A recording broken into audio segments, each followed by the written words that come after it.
Aksharam à tous. Nous nous retrouvons enfin pour continuer notre série de communication sur l'alchimie. Dans ce nouveau numéro de notre série de communication sur l'alchimie, nous allons parler de Ô toi qui garde le bon vin jusqu'à la fin. Nous allons décrypter donc cette phrase symbolique. Ô toi qui sais d'abord le mauvais vin et qui garde le bon vin jusqu'à la fin.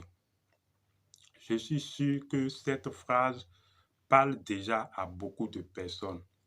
Effectivement, cette phrase figure dans les écrits de la Bible. Vous savez, on a déjà commencé par décrypter les écrits de la noce de Cana. Et nous avons expliqué que les noces de Cana ne sont rien d'autre que l'œuvre alchimique. Nous avons expliqué que les jarres dans lesquels on a demandé de puiser de l'eau ne sont rien d'autre que les chakras. Et quand on parle de jarre, il s'agit donc du corps du chakra. On a eu l'eau qui est la dimension de l'âme du chakra, la dimension des lois. Et enfin, nous avons eu l'esprit qui est le vin. Il s'agit donc du mariage divin, du mariage parfait, de la noce alchimique. Vous savez, il s'agissait également de 6 jarres. Nous avons donc les 6 plans, les 6 chakras du monde spirito-matériel. Le 7e chakra étant le chakra du premier monde pur, donc non inclus. Si vous n'avez pas suivi cette communication, veuillez donc rechercher sur notre chaîne YouTube cette communication intitulée Les noces de Cana. Là, vous allez pouvoir suivre ce qu'on dit actuellement. Dans cette histoire symbolique des noces de Cana, il est arrivé un temps où, quand l'alchimie, donc la transformation de l'eau en vin, s'est opérée et on a servi à nouveau les invités. Ils ont bu et ils ont trouvé que c'était du bon vin. Ils ont donc dit que comment est-ce possible que souvent les gens, ils servent d'abord le bon vin aux invités. Et quand les gens sont ivres, ont assez bu, ils sortent maintenant le mauvais vin.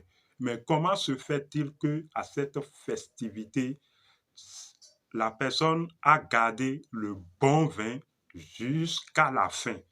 Comment est-ce possible? Vous voyez, donc c'est l'étonnement des invités.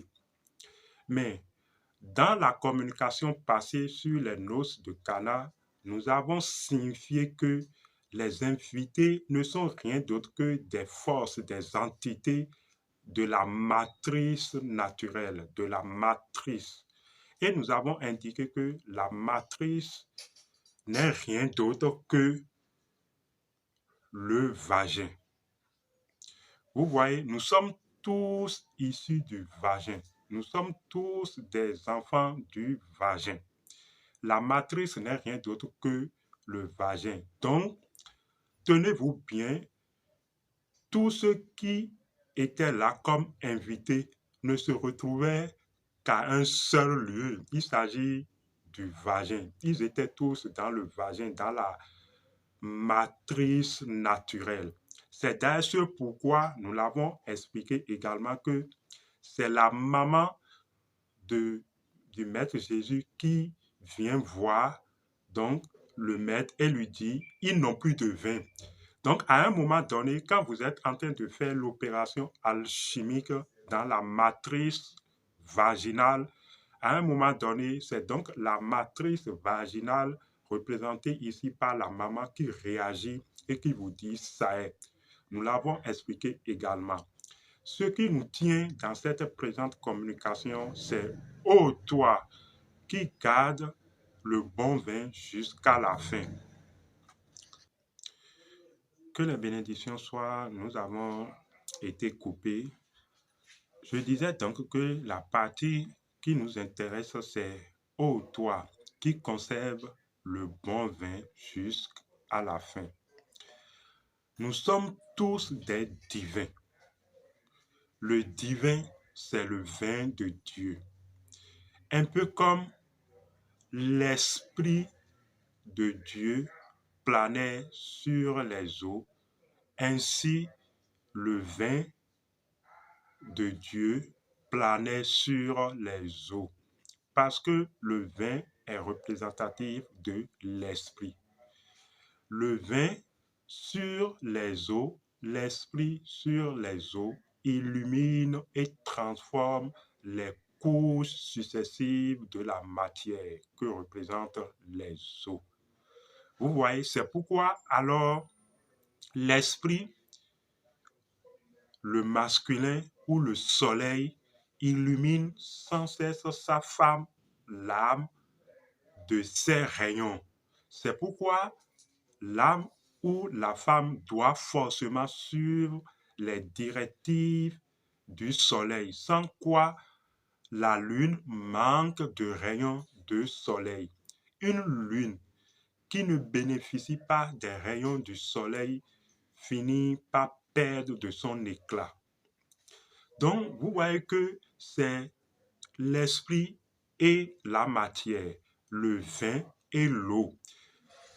L'œuvre alchimique, donc, l'opération alchimique, c'est le mariage de l'eau, la matière et l'esprit. C'est leur union et leur fusion. Ainsi, l'âme rejoint l'esprit, la femme s'unit à l'homme et les deux forment un seul et même esprit et un seul et même corps. C'est l'opération alchimique. Mais d'où vient-il que les invités s'étonnent que lui, il a pu garder le bon vin jusqu'à la fin?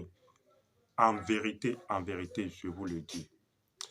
Quand les gens commencent la noce alchimique, l'œuvre de la relation sexuelle d'amour, puisque la noce alchimique est profondément une œuvre de relation sexuelle d'amour, vous remarquerez que les gens se libèrent rapidement.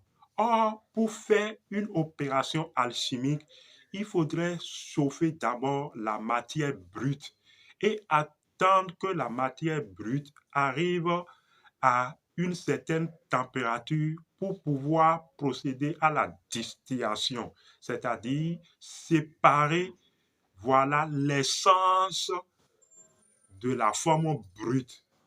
Donc, puisque les atomes de l'opération alchimique, que ce soit chez l'homme ou chez la femme, sont dans nos liquides, il faut donc procéder au chauffe des liquides séminaux et attendre que le liquide séminal atteigne une certaine température de distillation avant de faire l'extraction.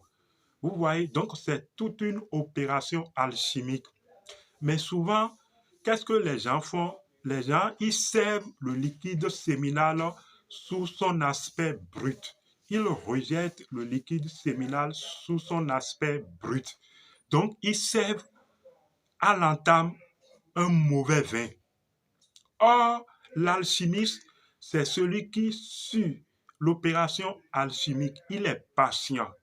Il chauffe le liquide séminal et attend de procéder à la transformation donc du liquide brut en du vin raffiné. Parce que l'esprit, c'est de la matière raffinée, c'est du bon vin. Vous voyez, donc vous qui servez au début de la relation sexuelle de l'amour, le bon vin ou l'aspect contenant donc les atomes déjà du bon vin, vous n'aurez plus sur quoi travailler pour avoir du bon vin à la fin. Oh, toi donc, alchimiste, tu es réputé conserver le bon vin jusqu'à la fin, afin de raffiner la matière brute pour servir du bon vin. Vous voyez, c'est extraordinaire.